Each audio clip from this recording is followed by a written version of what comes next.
Welcome to Heartline, conversations with healthcare changemakers following their heartline. I'm your host, Dr. Andrea Austin. I'm an emergency medicine physician, coach, and educator. I believe that healthcare needs to improve the quality care that patients receive, and that supporting the workers is at the heart of this transformation. Today, I have Dr. Brian Cohen. He's a practicing anesthesiologist and founding partner of Miami Anesthesia Services, a concierge ambulatory surgery center anesthesia company. He's also the specialty medical director for preferred anesthesia and pain management for AMS Management Group, a medical liability company.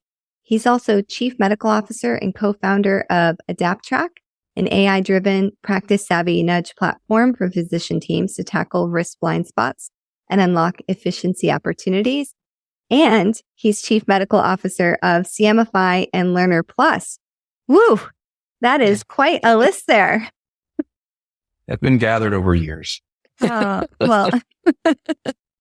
it's an honor to have you on the podcast, and thanks for taking time. Thank you. I'm excited to talk with you. Well, we like to start the podcast with asking about your doctor origin story. What brought you to medicine and what's keeping you in it now? Yeah, what brought me to it, I don't ever remember anything else, honestly. It was one of those things where, as a child, I was sort of drawn to the science aspect of it. I had some family members that were physicians, and that seemed to be my path, so much so that, at least I was convinced so, that I did enter one of the programs out of high school, which was one of the combined programs. So you hope that your choice was right, at the age of 18, that you wanted to end up in medicine, because that was really the only path you had once you entered that program.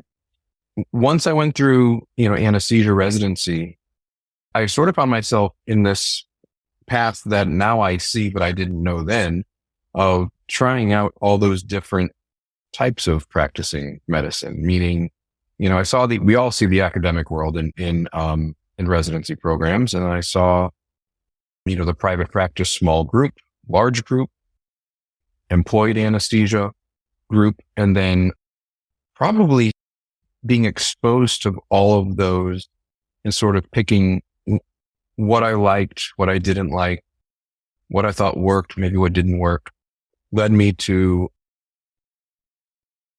kind of jump and make that decision when the opportunity presented itself in 2015 to start my own anesthesia company, which is Miami Anesthesia Services. So I think without that experience leading up to it and kind of being exposed to those different components of the different structures of healthcare and how we can work and what types of scenarios we can work in, I don't think I would have had the ability to really jump out and even try my own thing. And I say that making it sound like I knew what I was doing, but I had no idea what I was doing. And neither did my partner. And it was that ignorance, blissfully ignorant approach of, well, I'm sure there's like a handbook out there somewhere to tell you how to start an anesthesia company, but it turns out there's not. Just like when we have babies, doesn't come with that instruction guide, unfortunately. But now, 8-9 years later, it's, the amount of information that we gained along the way, I think we do finally feel like we have a grasp on what it means to be an independent practice, how to lean on some of the strengths of that, maybe what some of the weaknesses are, so that we can find the resources to support us in ways that other corporate anesthesia or academic anesthesia groups may have kind of in that back office area, and continue to do what we feel is right for us, right for the centers that we partner with, right for the employees that we have within our group. Now we have over 100 employees in our anesthesia group, and we started with the three of us. And when we sat down to take this journey, it was kind of what I said before: what's right, what's wrong, and what can we do differently? And then the trick has been just sticking to that, right? Just sticking to the mission, focusing on the culture and the people, and kind of allowing everything else to follow. I love that story, and listening to it, I'm curious if what's keeping you in medicine now is that autonomy piece. It sounds like your group has been able to carve that out, that it's an anesthesiologist owned practice, led practice, and that you were able to set your mission and vision, and you're living it, doing it every day. The main thing that's keeping us in it, and also seeing again the people around us enjoying their days. And that's not something a lot of us in medicine can see anymore. But I'll be honest, I mean, every time we hire somebody new, they ask, well, what are my days going to be like? Where am I going to go? What type of facilities are we working at? And the answer is, you tell me. It's like, the whole approach to this is when we as physicians are happy with what we're doing, that usually means our patients are happy, our colleagues are happy, the facilities we're working at are happy, and everything else really just kind of falls into place. And so, the goal is not to put people in places in which we want. It's finding the right fits and finding what works with that. And again, that touches back on autonomy. And we're in a little bit of a unique bubble down here in Southeast Florida, because this was the birthplace of almost all of the larger anesthesia, corporate anesthesia companies that have grown to, 3, 4, 5,000 providers within the groups. And that became very much of the norm down here very early on, much, much earlier than it spread throughout the rest of the country. So when we founded an independent group,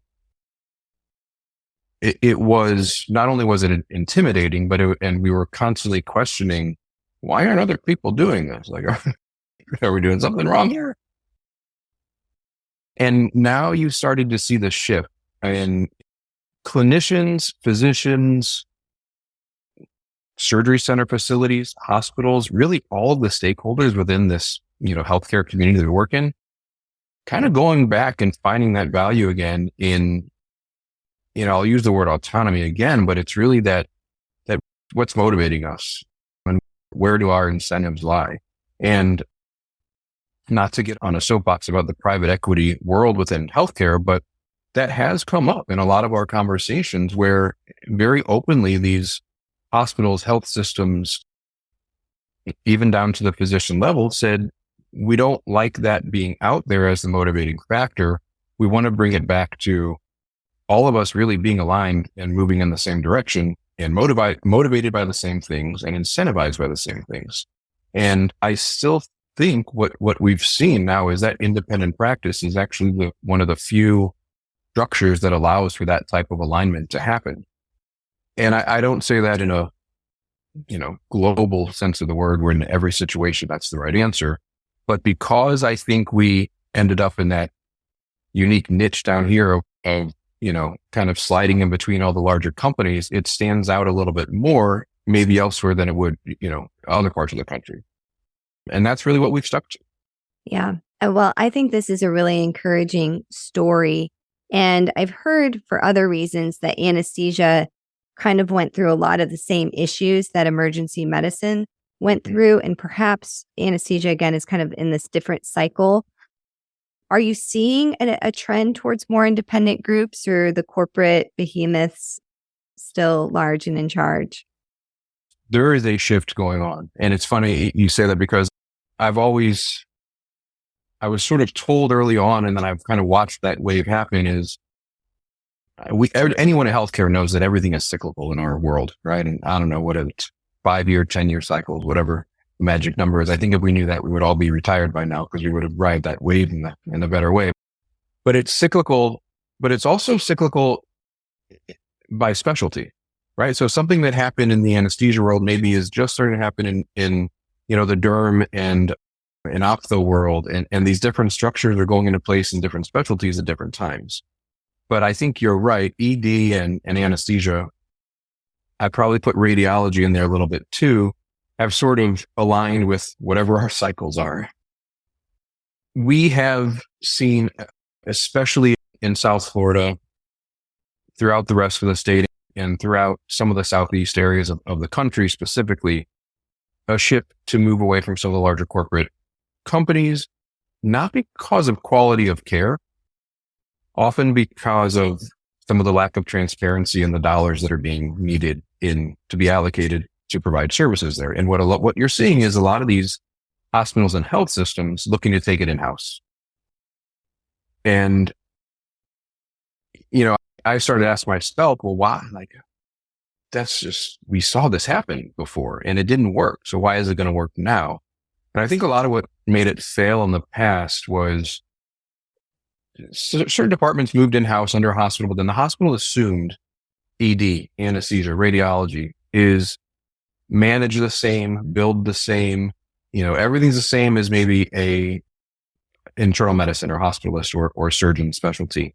And it's not. It's unique. And there's a lot of unique factors that have to be taken into account. And what you're seeing this time is, yes, the employment may fall under the hospital now, but then independent management groups or specialty specific management groups are coming in and sort of adding that missing component that wasn't there last time. And I think, honestly, that's the recipe for success if the partnership, the stakeholders, the hospital, the physicians and other supporting clinicians and the management company are truly moving in that direction together and working as a team rather than working against each other. From a physician side, I'm interested, you may have heard similar experiences in the ED world. And in anesthesia, what we've heard for years is the safe employment was the large corporate anesthesia companies. I always have a job. I always know what my salary is. Maybe I'm not going to, hit up here, but I'll always be right here. And I'm good with that. And when a lot of these larger corporations started losing contracts at hospital systems, again, for whatever factors that were playing into it, this feeling of safety of being employed by those corporations disappeared. And to a point where if I'm an individual anesthesiologist, and let's say I am killing it, I'm great at my job, I show up enthusiastic, patients love me, the surgeons love me, I'm meeting all the quality metrics that are whatever is out there. But the guy who owns the company, 300 miles away from my hospital, sitting 15 floors up in the sky in the suit, makes a decision, I'm out of a job.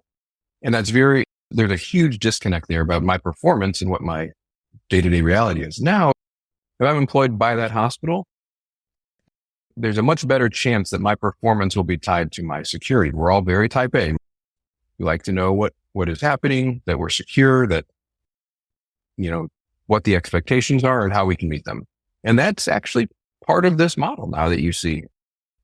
And again, where do the independent groups fit in? I think we still kind of sit in between and fill some of those gaps. But to answer your question, definitely a shift from, the large corporations back under kind of a hospital employment model. That's great news. And, I really do think that's a silver lining that people should hold on to. There's so much bad news coming out of the healthcare world. Burnout rates are still, for emergency medicine, close to 70%. And I really do think we're seeing pockets, glimmers of great news. And, whatever professional organization you belong to, they're starting to provide more support. I'm most familiar with the American College of Emergency Physicians, but if there's a listener out there that wants to form a democratic group or independent group, there are resources out there because it is scary and a lot of physicians are risk adverse. But I think what you just painted a good picture of, even though some people may not like it, is staying with some of these large companies is not completely risk-free. And we saw that during the pandemic. We saw how comfortable they were when ED volumes went, rocketed down, even though it was incredibly predictable that they were going to go up. They were very happy to decrease people's pay and really make people nervous. So, wow, that was great. I want to shift gears and move into another facet of your professional identity.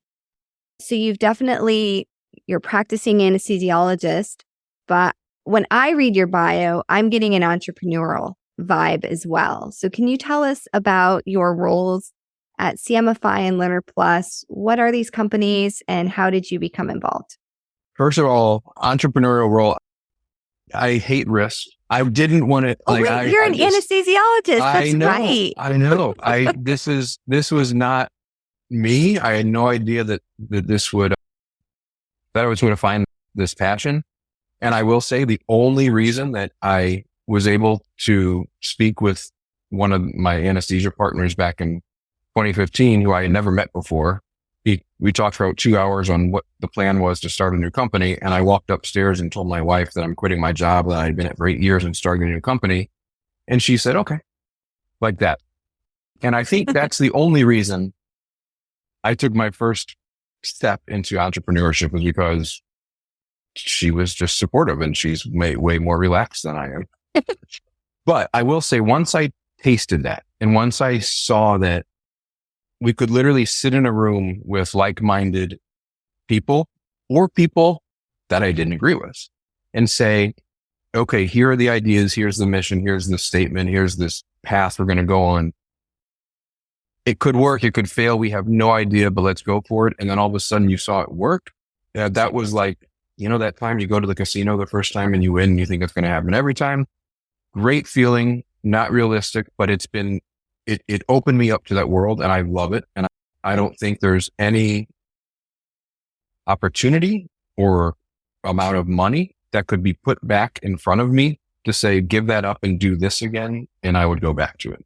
It's just, it adds that facet to my life that I've really enjoyed experimenting with, and just finding ways to solve things and seeing if it works. And so once I had convinced myself that maybe I should loosen up a little bit and try some new things, because the anesthesia thing was fun, I crossed paths with Niraj Swami, who's been my partner with all of the tech companies that we've done. He's the CEO, the engineer, the behavioral scientist, everything behind the product.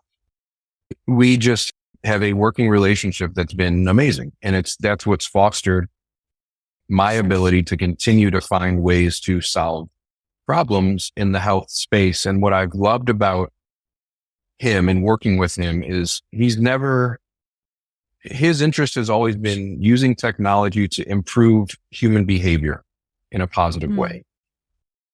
And when he and I first crossed paths, he hadn't really gotten to experiment with that in healthcare yet his sister's a physician, his mom is a physician, his dad is a physician, his grandmother was an OBGYN in India, one of the first female OBGYNs in India. And so his background in healthcare is immense, and he just solves problems for us.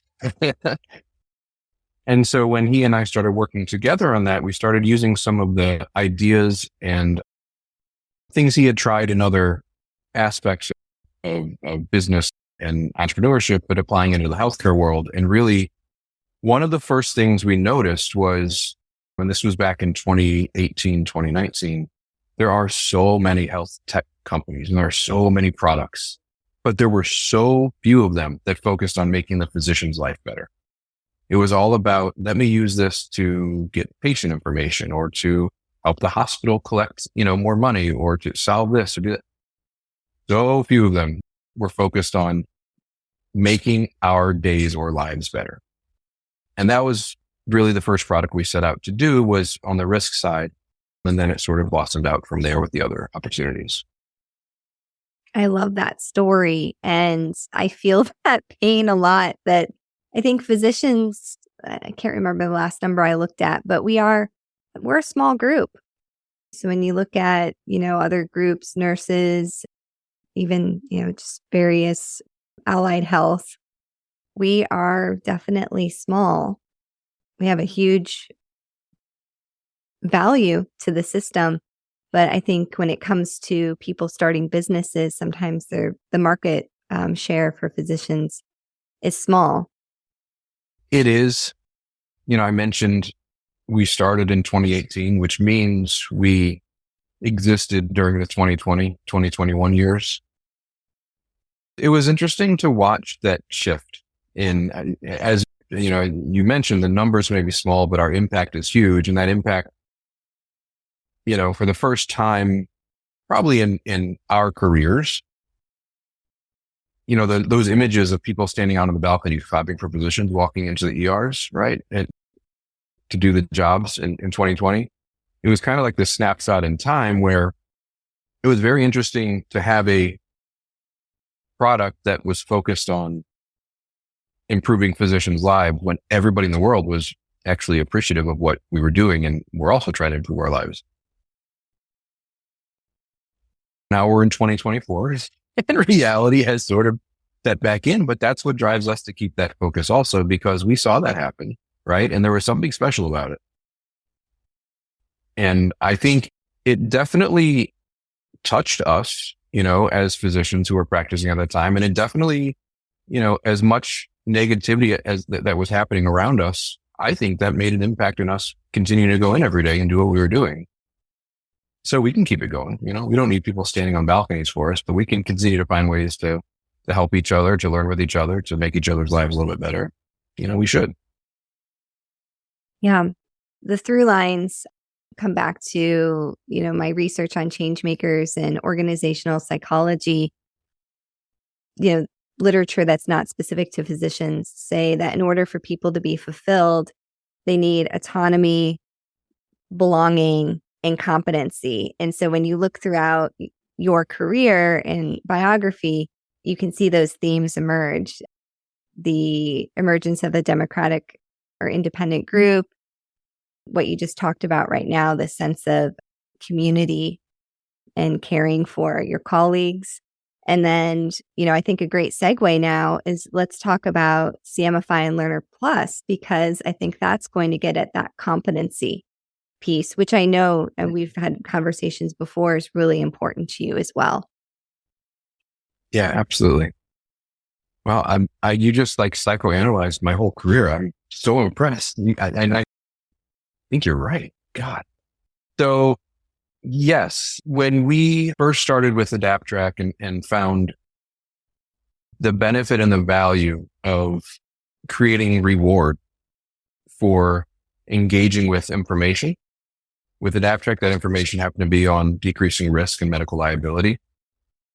That reward happened to be CME and credit. That showed, at least proved to us, that we as physicians, continue to work towards things in which those carrots lie out there. And what we tried to focus on, as long as each stakeholder, again, wins, then this is something good. Meaning, if I, as a physician, can gain credit, but I'm also gaining knowledge, and the person sharing this knowledge with me is gaining engagement and also able to share his or her voice, everyone's sort of gaining something. And that's really what we built the CMEfy on, was this transaction of knowledge, and being able to allow for a transaction of knowledge that otherwise really wasn't being documented. What I mean by that is there's a very clear, in healthcare, there's a very clear definition of formal learning, structured learning, timed learning. That's how our brains have been programmed, from the time we were probably in medical school. Here's your class hour, from 8 a.m. to 9 a.m.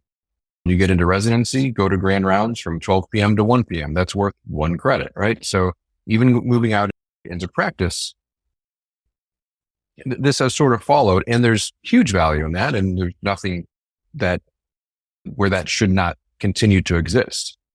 What we really started to appreciate, though, was all those moments in between, right? All those unstructured, impromptu moments that learning was still happening, but we had no way to capture those moments. We had no way to document those moments, and we had nothing to be rewarded from it. And again, not to draw too much back into that unique time period in 2020, 2021, but we were determined to find ways to reward physicians for things we were already doing, instead of saying, okay, do everything you're supposed to be doing, and here's 10 more things, right? It was, we're doing enough. I'm learning all day, every day. Every patient I see, every surgeon I talk to across the drape during a case, I'm picking up something. If I can capture that and find a way to get credit for that, then that's worth something. And that was really the premise of CMEfy and how it was created.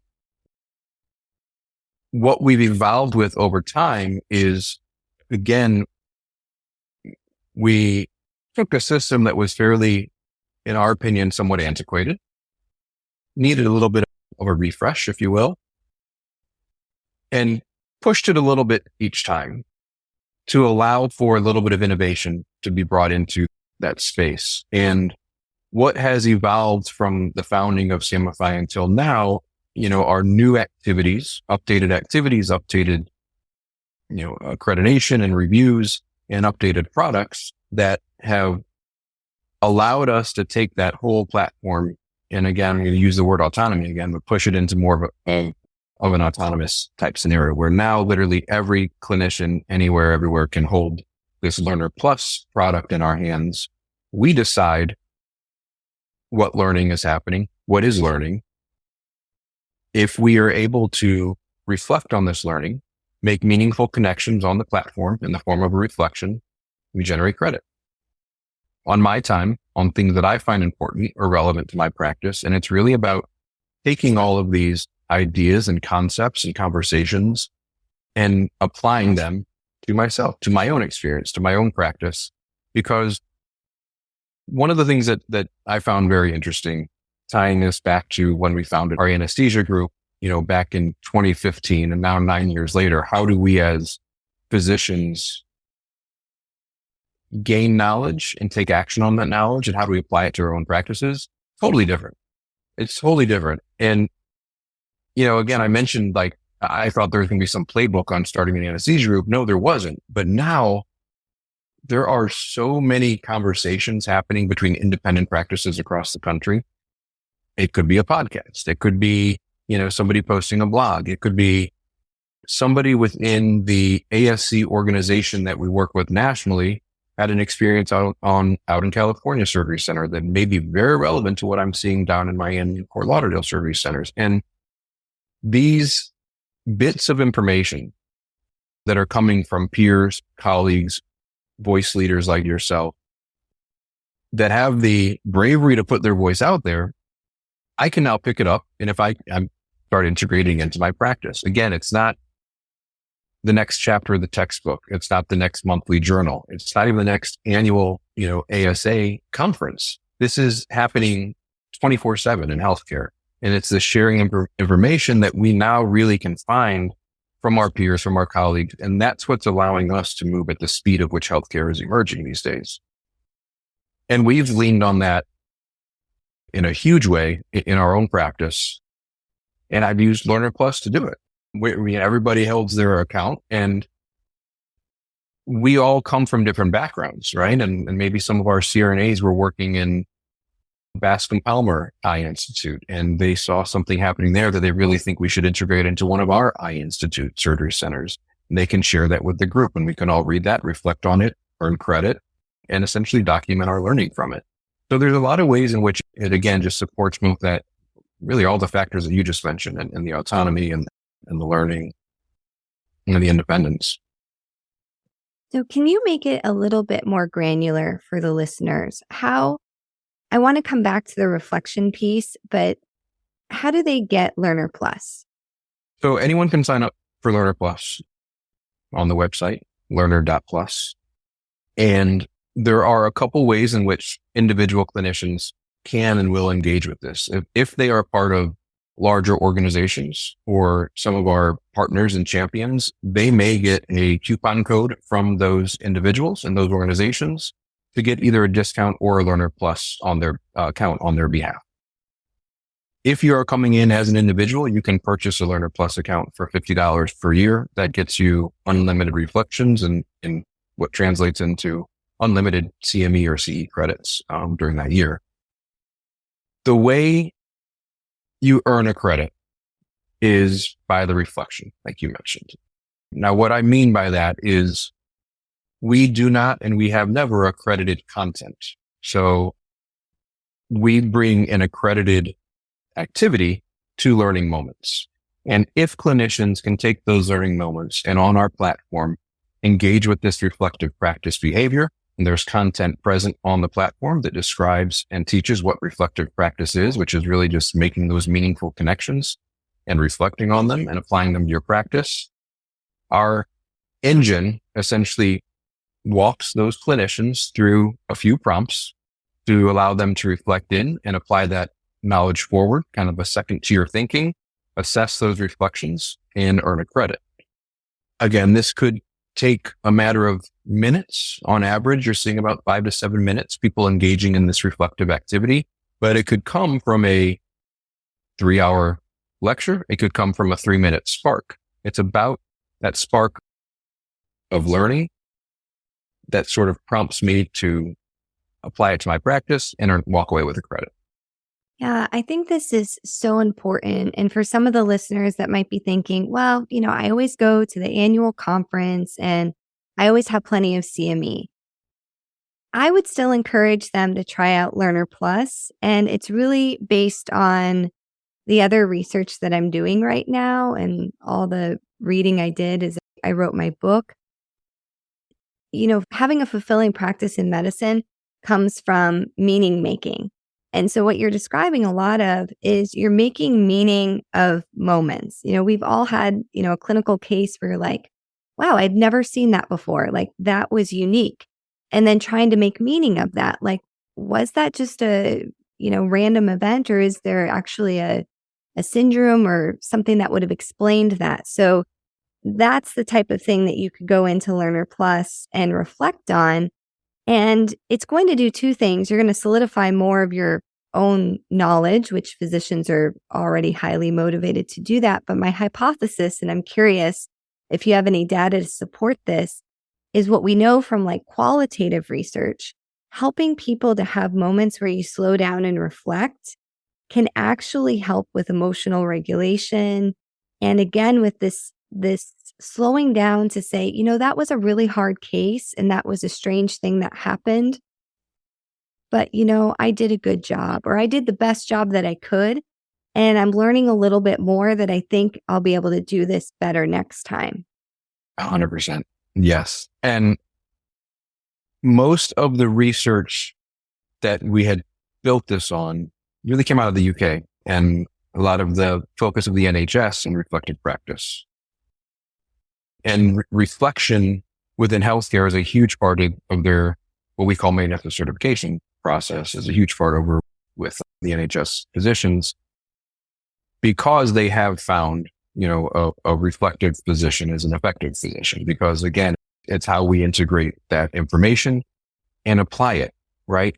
And, one of the things I've learned to appreciate is how different every practice setting is, and how that affects the relevance of what we're learning around us. So what an ER physician in rural setting is very different than the ER in the middle of New York City.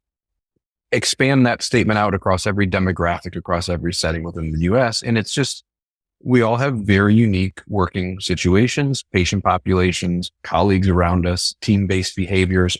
All of these things are like a fingerprint of ourselves. And that's where I've seen such power in reflective practice and reflective learning.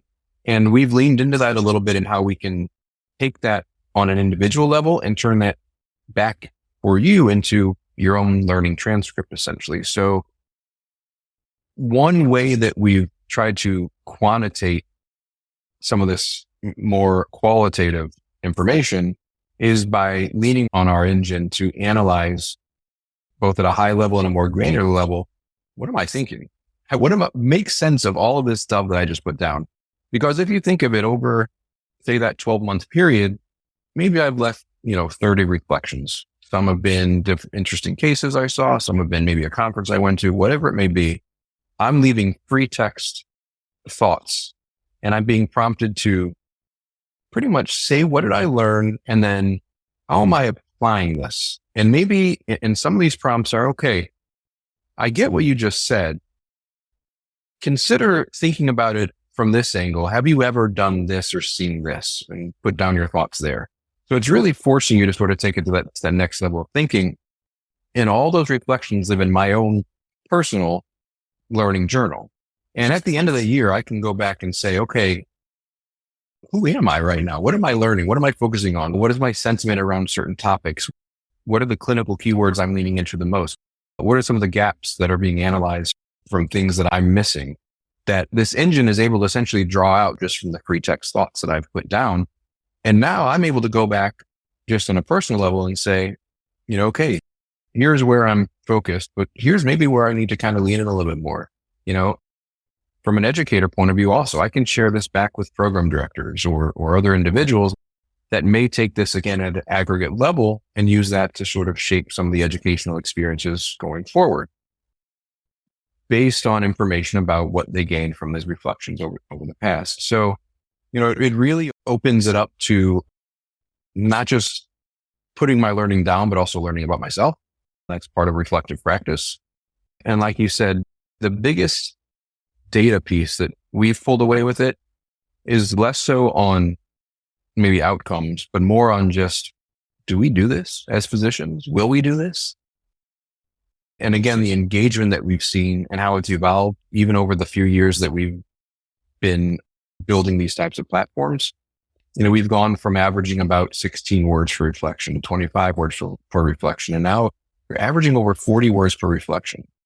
And that's not because we say if you leave 39 per words, you're not getting a credit. That's not how the system is built up. It's built to allow me to decide what's important to me. And when the time is right for me to sit and do this. So, maybe that lecture at noon on a Wednesday afternoon on some topic that really wasn't relevant, I could maybe write 6 words about it. If I'm finding these situations and I'm able to essentially engage when it's convenient for me and when I have the mind space to sit and do it, the engagement has been incredible. And that's the data that's really kind of blown me away, is the quality of thoughts that are coming from our peers and our colleagues, not because they have to, but because this is who we are as physicians. And this is what makes us better every day that we go see the next patient and the next patient and work with the next colleague and this and that. So that's been awesome to watch. There's a lot of listeners that may be thinking that they're ready for something new in their career. And you certainly still do anesthesia, but you have this leadership edge of what you're doing, being a chief medical officer. What's one pearl, one book, one thing, if you can reduce it to that you would encourage somebody to do if they're on that fence where they're about to maybe try to leap into a bigger leadership role? I think so much of it is about the people that you work with. I gave the example, I do work with her, but my wife, was one. You have to find that support system, number one, especially as physicians. Oftentimes we are afraid of failure. We're always thinking the what ifs. If you have that support system behind you, that becomes just a little bit less and allows you to sort of take jumps and risks. Again, focusing on the people, finding individuals like Niraj who become your partner in these things. And my anesthesia partners we are all very different in our strengths and our weaknesses. And we see that as an overall strength, right? So just finding ways in which you can complement each other. Success is not about agreeing all the time, right? It's about finding the best path forward for the overall success of the organization or whatever group that you're working in. And so if you surround yourself just with people that agree all the time, probably not the best, equation for success. We always challenge each other. We always look to do things better or different and ask the question, why? I think in healthcare, there are a lot of opportunities to sort of start branching out. There's books on, there's groups that, just focus on these additional opportunities.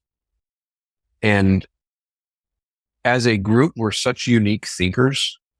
If you have an itch to do that, the world needs you doing that. So, whatever, if it's something just small for your own personal gain to give you that balance in the healthcare side of things or your practice side of things, huge value in that too, because you're going to be a hell of a lot better doctor if you're happy with the balance you have from these other aspects that you're pulling into your life as well. The physicians that I've met along the past, 5, 6, 7 years that have taken the chance to start something or join something, every one of them is just incredible, because we all know how risk averse we are. So you sort of have this mutual respect for going out and trying that. And I think at the same time, we also then tend to support each other. And I think we as physicians need to do more of that. So, when you branch out into that entrepreneurial world, you are going to have a lot of support systems around you and lean on them. That's why we are all here doing what we're doing. I still don't even consider that we have a CME company. I don't think we consider really we're a true CME company. We're a learning company. We're a learning company that essentially encourages that exchange of knowledge and just keeps allowing us, as I said, Niraj has focused every one of his, adventures over life is to finding ways to use technology to make human behavior better. And that's what we do in healthcare every day too, right? So, I say go for it and find your crew, find your people to lean on and have fun, because we have enough stress in our lives without that. Those are great tips. It's really about, if you read HBR, your board of directors. And I think what you mentioned was very important is it really starts at home and having that bedrock of support, whatever that looks like. Not everyone has a spouse, but, what are your relationships outside of healthcare that are going to endure? Because as much as you and I get a lot of meaning from our work, I am reminded that if I don't show up, especially to a clinical shift, somebody fills it. It's not the same at my house. So, yes. So having those Very priorities. True. Very true. Yeah. Well, as we wind down, what are you excited about in 2024? We're about halfway through the year when we're recording this, and it'll probably come out right around September, October. So what are you looking forward to? This year's flying by the way. My God, we are halfway through it. I think both on the healthcare side, a lot of what we talked about, I think we're seeing a certain direction in which different practice settings are being allowed to try themselves again. And I think that's a good thing for any physician to have options. And so I'm excited to see sort of how those options play out over the next 6 to 12 months. And hopefully people can find the right fits for them and that allows them to do really what they hope to be doing. I think on the tech side, I think, technology is evolving in insane paces right now with AI and things of that nature. I think I'm interested to see how that balances out with the good and the bad. And I'm excited to see, how that balances out in the good and the bad. And I think, again, partnering with somebody like Niraj, I always know where we will end up on that side of it using it in a positive manner. But I think it's going to allow us as humans to do so much more with a little bit use of technology. And I think, again, we need that right now, just everything that we've talked about. There's a lot on everyone's plates. I think we've all stretched ourselves fairly thin in these past few years, trying to do everything we feel like we need to do. And if we can lean in on some of these tools that are, coming through to assist us, and we use it in that manner, I think I'm hoping to see some reprieve for everybody and some good comfort. I agree. I mean, I've read Eric Topol's book, Deep Medicine, which is a great primer on AI, and I'm holding on to hope that it doesn't become, I don't think physicians can be any more productive. I think we squeezed that rock. Yes. And there isn't anything left to come out. And so I'm hoping the AI advances that come are not about trying to make us more productive, but about restoring the connections that we're supposed to have with our patients and with our teams, and that we can truly start to have quality and trust. I mean, one of the saddest things that I think came out of the pandemic, one of the saddest, there's a lot there, but it really was a display, especially after, the first year, the distrust that a lot of people have in healthcare. And I can't blame them, because I go to primary care visits too, in which they're 6 minutes long. And it's very hard for me to, even as a physician, trust another physician that's only interacted with me for 6 minutes. So I think that's one of the biggest dilemmas of our time is how will we use AI to do all the things that we really don't need a physician to do and to bring back that quality human connection, which is the bedrock of trust. So that's my hope as we progress into this new AI era, which is not really a new AI era, but certainly the ChatGPT era that's made it so in the zeitgeist right now. Yeah, absolutely. How can our listeners connect with you with Learner Plus? So for information about Learner Plus, go to about.learner.plus. That's also right where they can sign up for it and get going within about 20 seconds. They can have their own account. I am on LinkedIn, probably the easiest way, or can reach out at brian@CMEfy.com if anyone wants to direct message me and has interest in learning more or engaging in any way. Well, thank you for coming on the podcast, and we'll have to have you back because we didn't even deep dive. I know you have so much expertise in AI, and I definitely want to have you back to talk about that. But I think we covered what we needed to, which was really understanding more of your journey and how it informed all the great work that you're doing. And I really appreciate what you're doing, leading an independent group and at the senior level of a company that is truly, like you said at the beginning, trying to make the working lives of physicians better. Thank you so much. Really appreciate it. Thanks for listening to Heartline, conversations with healthcare changemakers following their heartlines. I'd so appreciate it if you could take a quick moment and hit the like button and also the subscribe button that you'll find within your podcast app or platform that you're listening on. It also really helps if you can leave a review. I would certainly appreciate a 5-star review and a few comments about what you liked about this podcast. Don't forget, you can also forward this to people in your network. People love getting new podcasts and changing up what they're listening to. So sending a podcast to a friend or colleague, or even to start a conversation about a change that needs to happen in your organization is a great way to be a change maker. This podcast represents the views of the host and guests. It does not represent the views of any entity we work for or with. It is also for informational use only and does not replace any professional advice, including medical or psychological. If you are interested in unlocking your true potential, reach out to me.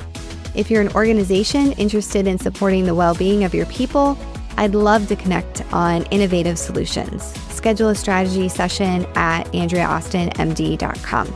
Sound editing services are provided by Better Podcasting Services, and you can find their website at betterpodcastingservices.com.